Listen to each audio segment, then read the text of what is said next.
মার্কেটে এখন এই রেড গ্লো ড্রিঙ্কটা কিন্তু ভীষণ ভাইরাল, আর আমিও রিসেন্টলি এটাকে ইনটেক করতে শুরু করেছি, তাই ভাবলাম তোমাদের সাথে একটা ছোট্ট করে রেসিপি শেয়ার করে ফেলি। তো এই গ্লো ড্রিঙ্কটা বানানোর জন্য আমাদের মোটামুটি 3-4টে উপকরণ লাগবে। সেটা হচ্ছে বিট, গাজর, আমলকি আর পাতিলেবু।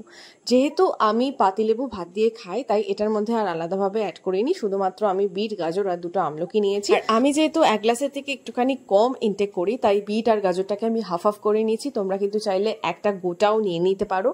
তো সবজিগুলোকে ভালোভাবে কেটে আমাদের পেস্ট করে ফেলতে হবে মিক্সার গ্রাইন্ডারে।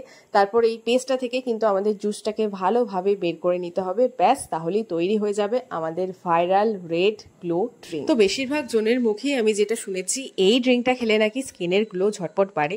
তো সেটার ব্যাপারে আমি এতটা বলতে পারবো না, কারণ আমি এটা খুব কম দিন ইনটেক করছি। বাট যেটা আমি অ্যাজ আ জেনারেল নলেজ হিসাবে বলতে পারি, সেটা হচ্ছে এটার মধ্যে যেহেতু গাজর আছে, তাই ভিটামিন এ থাকবে, ভিটামিন সি থাকবে, কারণ এটার মধ্যে আমি আমলকি দিয়েছি।